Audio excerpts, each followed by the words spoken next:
Como decía, la democracia había quedado herida de muerte. El final de Carlos Andrés fue una muerte terrible, quizás injusta, porque contra él se levantaron los adecos, se levantaron la vieja izquierda, sus viejos enemigos políticos, las rencillas que había acumulado durante décadas del ejercicio de la política. Crisis absoluta, juicio político al presidente de la República, se destituye el presidente, lo que es una democracia. Yo no creo que hoy haya un proceso político en el que las instituciones puedan destituir a Nicolás Maduro de esta manera, por ejemplo, ¿no? Pero en ese momento, con una democracia, se destituye al presidente de la República y queda el puesto vacante. La persona que lo sucede es de las pocas personas que pueden conseguir un consenso político, y es el presidente Ramón J. Velázquez. Yo tuve la enorme y grata experiencia de conocer a Ramón J. Velázquez y de conversar largamente con él en muchas oportunidades.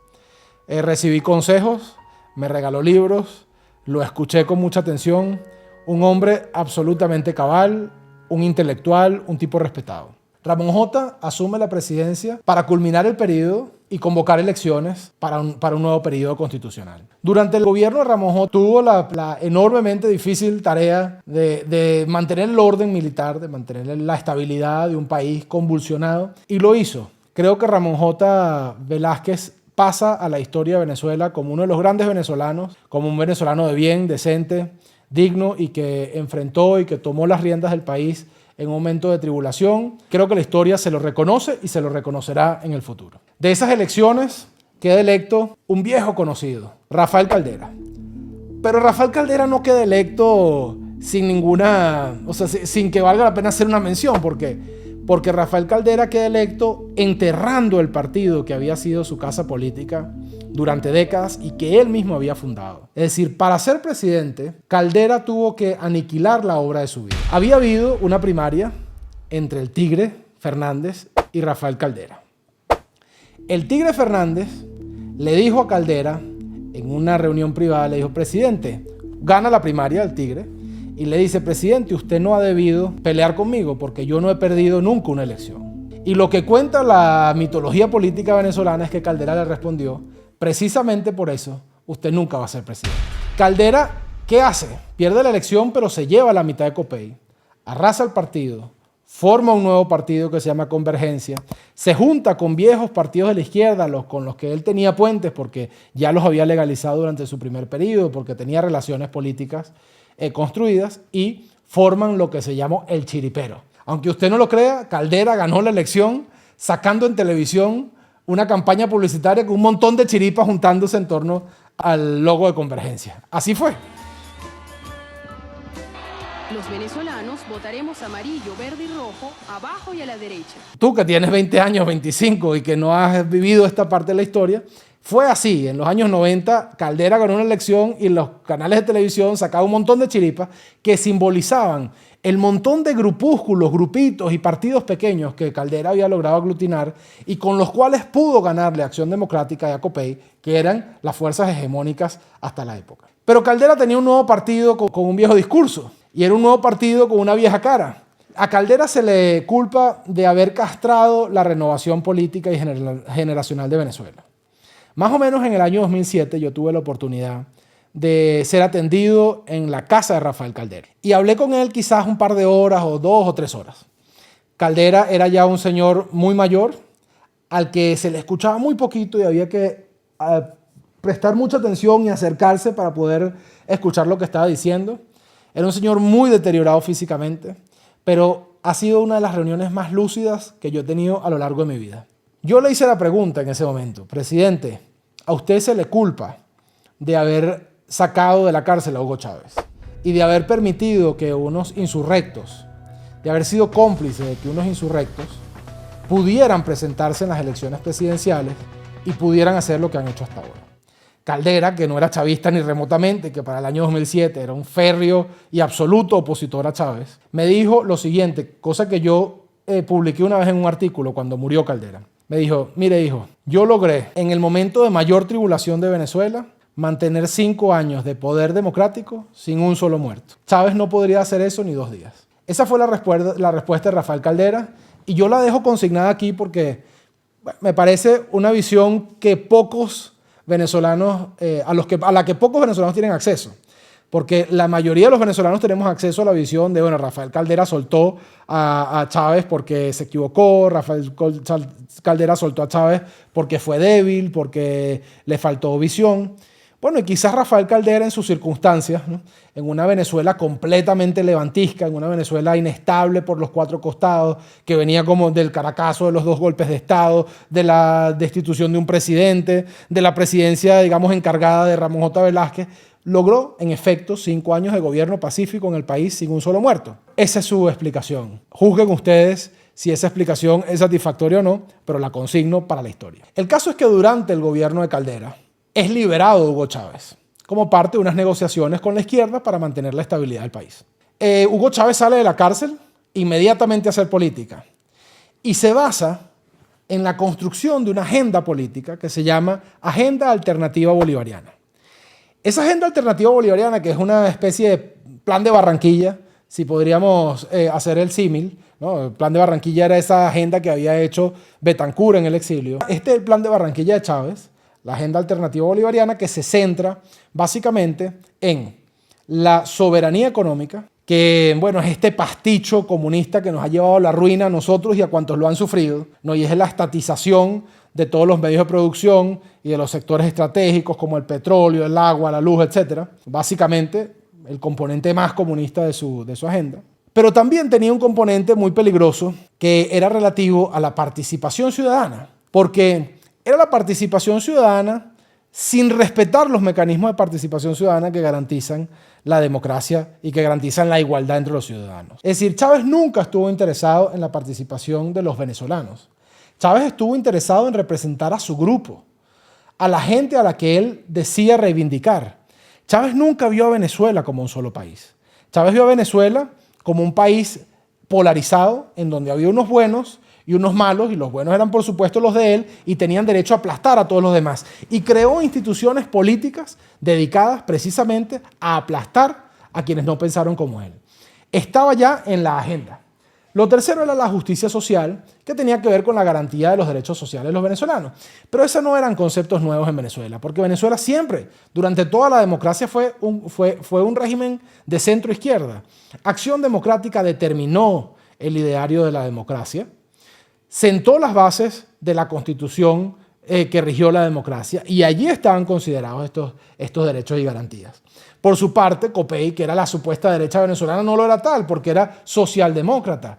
Es decir, los copellanos eran una ideología más parecida a la doctrina social de la Iglesia que a la derecha liberal o financiera del mundo. En consecuencia, Venezuela no conocía realmente, o no había conocido un gobierno de derecha como lo consideramos, como lo consideran en Estados Unidos, como aquí en Europa existe.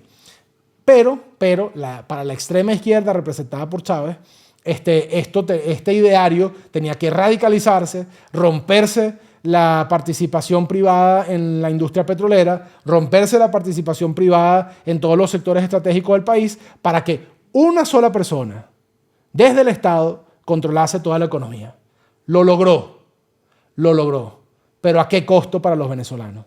Chávez fue rey, controló todo el poder político, controló todo el poder económico, controló todo el poder mediático, controló una enorme popularidad, manipuló a las masas, controló una narrativa, y todo ello para acabar con 9 millones de personas exiliados de su país y rodando por el mundo como judíos errantes.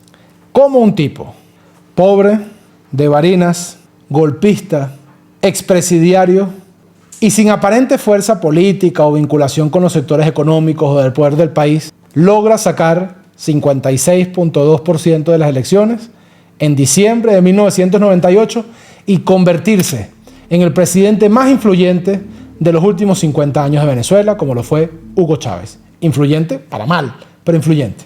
Es una historia curiosa. Mi primera memoria política de la vida fue la campaña de 1998. Yo tenía en ese momento 13 años y estaba en primer año del liceo. Y recuerdo que en algún punto, en alguna clase, que no recuerdo cuál era, nos abren un espacio de quizás media hora para que cada uno de nosotros demos nuestra opinión sobre las elecciones. Y recuerdo que es la primera discusión política que yo he tenido en mi vida. O sea, es decir, este episodio de esta campaña es lo más lejos que yo recuerdo de la política venezolana. 1998 Venezuela era un país con amplios sectores de la población en pobreza y en exclusión.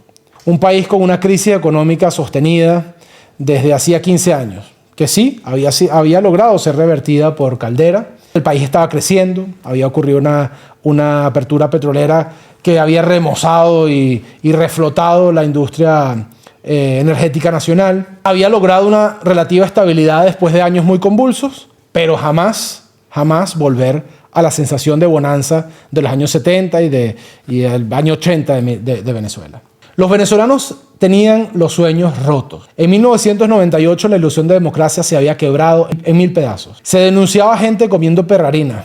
Todavía se lloraban los muertos de 1989, muertes que nunca pudieron ser esclarecidas porque realmente no hubo disposición del Estado venezolano para esclarecerlas. La izquierda se sentía muy envalentonada y por fin veían la oportunidad de tomar el poder en Venezuela. La izquierda global, especialmente Fidel Castro en Cuba, veía por fin la posibilidad de tener un gobierno aliado en el que había sido su gran contraparte durante los 70 y los 60, porque eso fue Venezuela en el continente sudamericano. Era el otro ejemplo. Fidel Castro era el sueño del comunismo y Venezuela era la prueba de que la socialdemocracia, de que Occidente, de que la alianza con Estados Unidos podía dar prosperidad a los pueblos sudamericanos. En ese contexto nacional y en ese contexto global, Hugo Chávez, con su enorme ángel, porque fue un enorme comunicador y un monstruo político, con un talento y un olfato político gigantesco que si hubiese usado para el bien, Venezuela sería quizás, un país desarrollado el día de hoy. Pero no lo usó para el bien porque principalmente, en mi criterio, y lo sostengo y lo sostendré, Hugo Chávez no solo era un megalómano y un delirante, sino que era un sociópata. Hugo Chávez estaba convencido de que para darle justicia social a aquellos que habían sido excluidos tenía que acabar con todo lo que existía en el país. Hugo Chávez estaba convencido de que la culpa de la pobreza era la riqueza. Hugo Chávez estaba convencido de que agarrando una fábrica o una industria como la petrolera y despidiendo a toda la élite intelectual de esa industria petrolera y dándole esa industria petrolera al pueblo llano, y a todito hubiera que rasparlo. No tengo ningún problema. Esa industria petrolera iba a surgir. Es decir, yo creo firmemente que Hugo Chávez fue un tipo muy honesto. O sea, yo creo que Chávez creía y defendía lo que él verdaderamente sentía. Lo que pasa es que era un sociópata. Hugo Chávez tenía no solo las ideas equivocadas, sino peor, las emociones equivocadas. Hugo Chávez logró desatar el odio, el resentimiento, lo peor de la historia de Venezuela, la peor versión, la peor interpretación incluso de la historia de Venezuela y la recondujo como cualquier populista hacia el poder absoluto. Es decir, después de todo, Hugo Chávez no es sino un dictador más, un populista más como lo fue Hitler, como lo fue Mussolini, como lo fue Stalin, como lo han sido tantos y tantos populistas que han manipulado los dolores viejos de sus países para construir una nueva élite y para lograr el poder total. Y lo logró. Pero en 1998 los venezolanos no sabían eso. Y Hugo Chávez era este tipo joven, súper carismático, cercano, un tipo de pueblo, llanero, que venía de Barinas, que cantaba, que echaba coplas, versus un presidente decrépito de 80 y tantos años que era Caldera, que daba sueño cuando hablaba. Un presidente que incluso, habiendo sido uno de los grandes personajes de la democracia, había perdido mucho respeto después del episodio de Copey y después de 5 años de ejercicio de gobierno en una situación muy convulsa.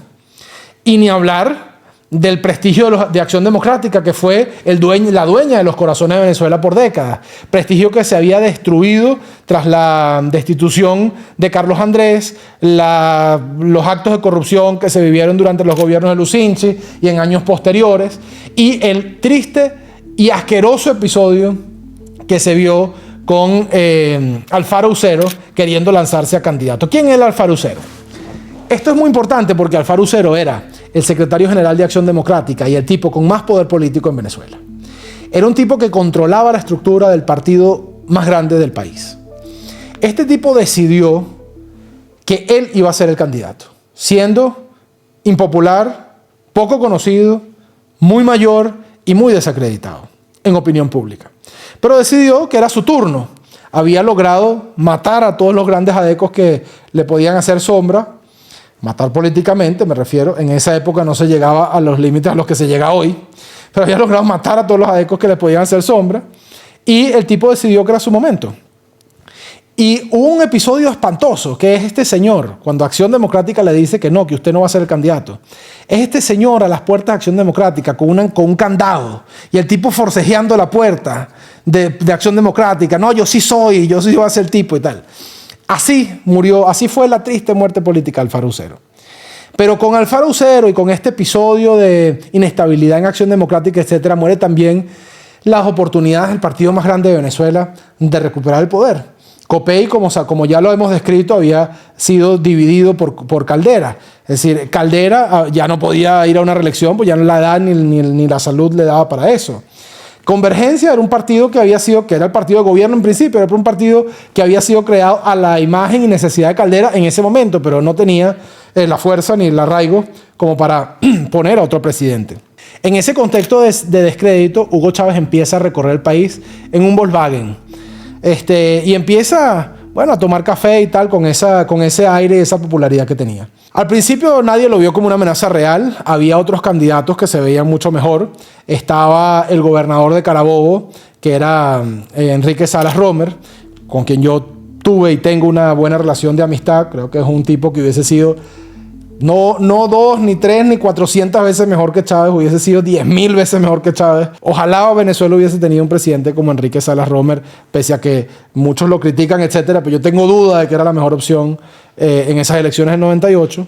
Y Salas Romer había tenido una gestión de gobierno espectacular en Carabobo, era un ejemplo, como había otros ejemplos regionales en el país. Pero él en particular había logrado llevar al Estado Carabobo a unas cotas de desarrollo interesantes, a prosperidad interesante. Era un tipo relativamente joven en ese momento, que no venía exactamente de ese poder anquilosado, roído, desacreditado que hemos descrito anteriormente, sino que, era visto como la nueva generación.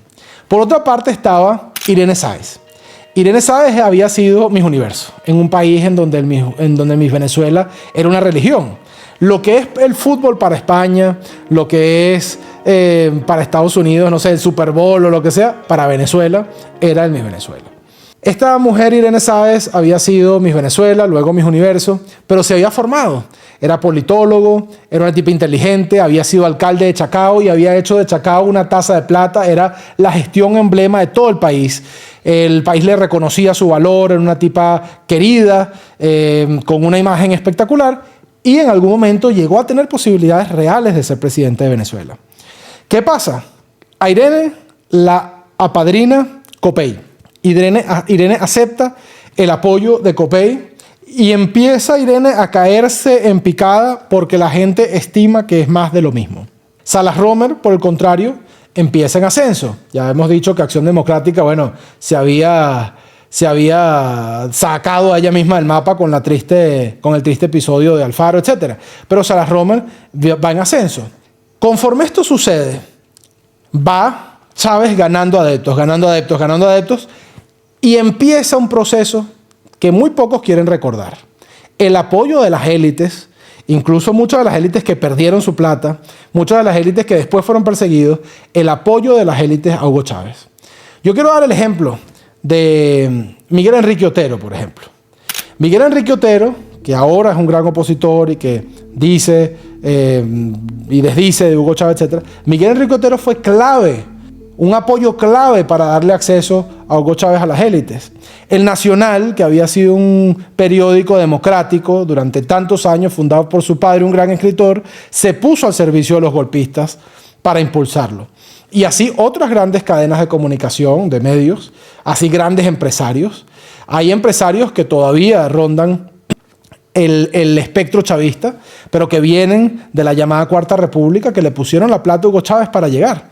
Entonces, Hugo Chávez no gobernó hasta que la élite lo impulsó. Y lo impulsó porque pensaron oportunistamente que Hugo Chávez ese llanerito de Barinas, porque siempre fue Hugo Chávez un tipo que subestimaron, como las élites venezolanas solían desestimar y subestimar al venezolano de a pie, porque eso es verdad y yo lo vi. Subestimaron a Hugo Chávez y pensaron que, bueno, lo podían poner en la presidencia, pero ellos iban a mandar. Hugo Chávez fue el intento de juguete político de la élite venezolana. Creo que le salió mal. La mayoría de esa élite hoy está arruinada y fuera de Venezuela. Así paga el diablo a quien bien le sirve. En diciembre de 1998, ese golpista de Barinas logró el 56.2% de las elecciones presidenciales. Lo logró de manera limpia. Nadie denunció fraude electoral y lo ganó teniendo en contra a todos los poderes públicos, porque ninguno era controlado por su partido o por su movimiento político. Ganó un tipo de Barinas 56.2% e inició la mayor transformación que se había visto en Venezuela durante 50 años. En los segmentos sucesivos, dirigidos sobre todo a ustedes que tienen 30, 25, 20 años y que, como decíamos al principio, les tocó cruzar el Darién o están hoy en Catia viendo qué comen o qué le dan de comer a sus chamos que tendrán 2 o 3 años en este momento y no conocen lo que pasó ni cómo llegamos aquí. Estos segmentos son para ustedes. ¡Viva Venezuela! Y muchas gracias por acompañarnos el día de hoy. Suscríbete a mi canal.